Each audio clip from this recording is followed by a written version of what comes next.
Hello everyone.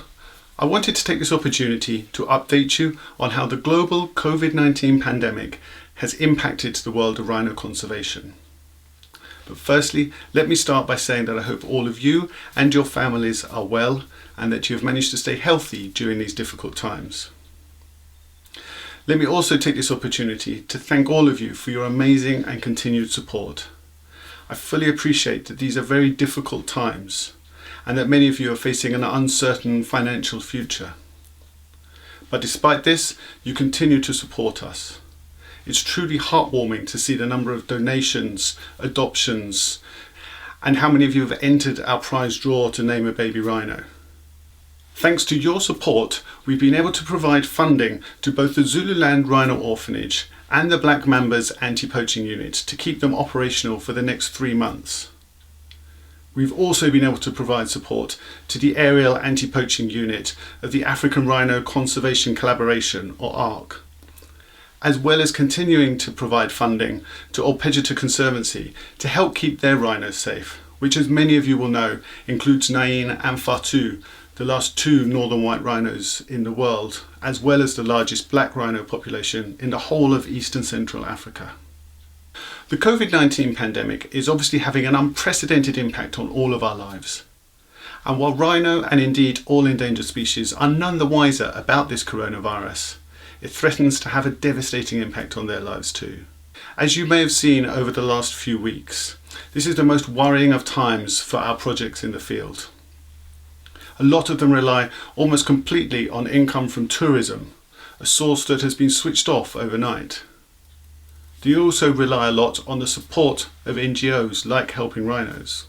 We've already had to postpone our spring talk from April to July the 23rd, and we continue to monitor government guidelines as to whether we'll be able to go ahead on that date. That loss of income is going to make it increasingly difficult for conservation projects to pay their staff. That's going to have a knock-on impact on the livelihoods of local communities. It's going to have a knock-on impact on their ability to provide effective security and anti-poaching operations. Already we're hearing from some of our guys on the ground that they only have enough funds left for the next 3 to 5 months. Hi, it's William Fowlds from the Eastern Cape of South Africa. Just a quick update on the ground on game reserves like the one I'm on at the moment. Things are desperately quiet here. Obviously, since the COVID-induced lockdowns began, there has been zero tourism due to the international travel bans, and that is putting an enormous strain on conservation, particularly threatened species like rhino in the whole country, and I suspect the rest of the continent too.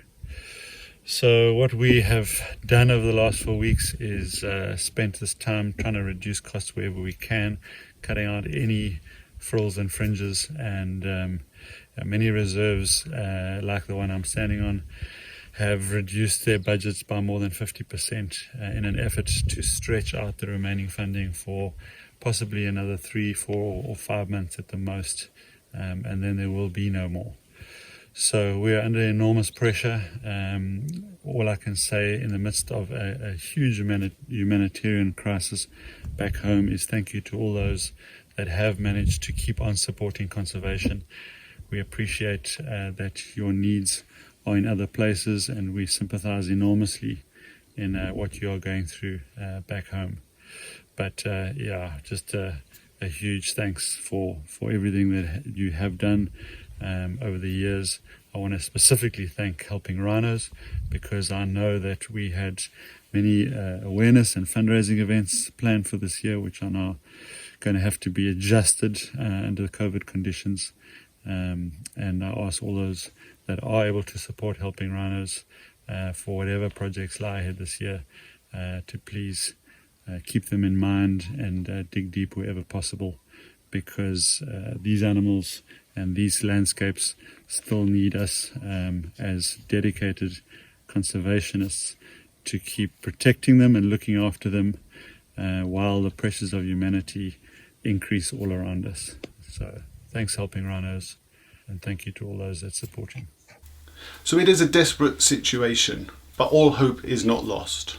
I know that I can count on your continued support to help keep rhinos safe in their natural habitat. I ask you today to please share with your friends and family how much rhinos need us now. Tell them about our prize draw to name a baby rhino and to win a 3-day safari on the Koreka Game Reserve. Just imagine having that to look forward to. A trip to South Africa to see the rhino that you've given its name to.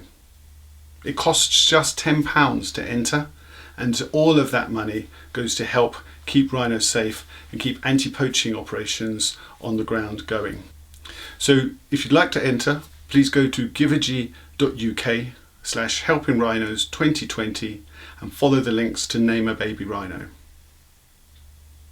Thank you again for your support. As I said, it really does mean the world to us. And I look forward to meeting up with as many of you as possible when the situation allows us to in the future.